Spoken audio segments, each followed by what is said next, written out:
Welcome to Lecture 3 in our UUM School of Computing series. I'm Dr. Ala Jabbar Al-Maliki, and today we are examining professional ethics, codes of conduct, and moral responsibility in IT. Modern software engineering connects directly to the lives of people across the globe.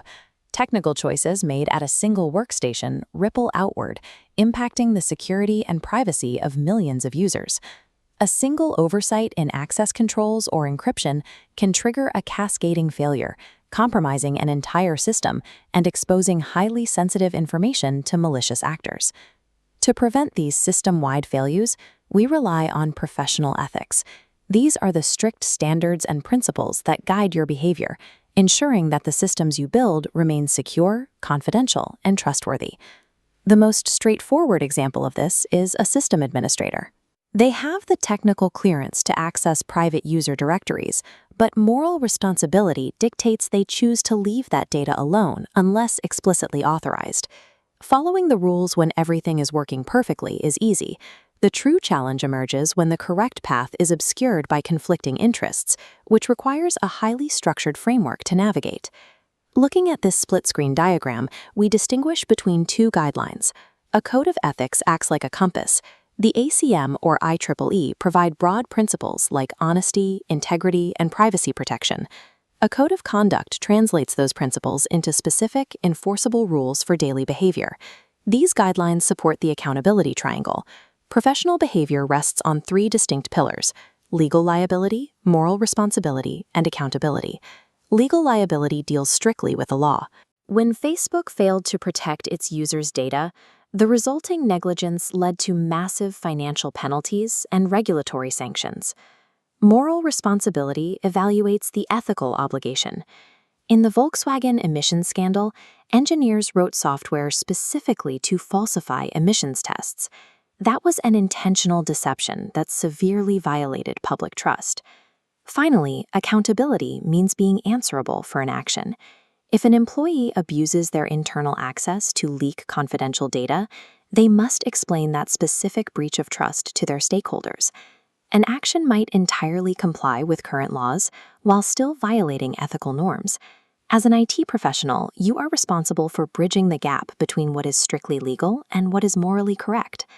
This is a flowchart of the software development lifecycle. Ethics must be embedded directly into this development process through rigorous risk assessment. During the Identify Risks phase, an engineering team might notice that user passwords are slated to be stored in plain text. Catching this early allows them to implement encryption controls long before deployment. But even with careful planning, ethical conflicts occur. These happen when two perfectly valid professional obligations clash. Consider this scenario. A cybersecurity engineer discovers a major system vulnerability. However, the company refuses to patch it because the fix is deemed too expensive. Pause the video here. Identify the stakeholders, apply a formal ethical theory, and decide, do you whistleblow or remain silent? An algorithm cannot solve this problem for you. Navigating these highly ambiguous, high-stakes decisions is exactly what defines your value as a senior professional. Let's look at this digital whiteboard and map out the stakeholders in the scenario. We have the company executives focused on budget, the end users whose data is at risk, and the engineer caught in the middle. The tension here lies in weighing the obligation to maintain employer confidentiality against the need for public transparency.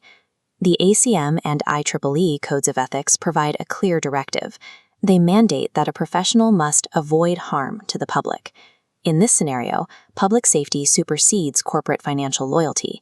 Escaping the silo of the company to report the flaw protects the users, making it the ethically justified choice.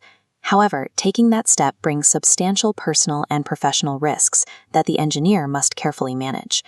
Let's finalize the framework we've built today. First, technical power carries immediate moral responsibility. Second, codes of ethics provide the principles, while codes of conduct define the rules. Third, professional conflicts are an inherent part of the field. And fourth, ethics must be an active component of your risk assessment. As you move forward at UUM, keep the ACM and IEEE principles in mind.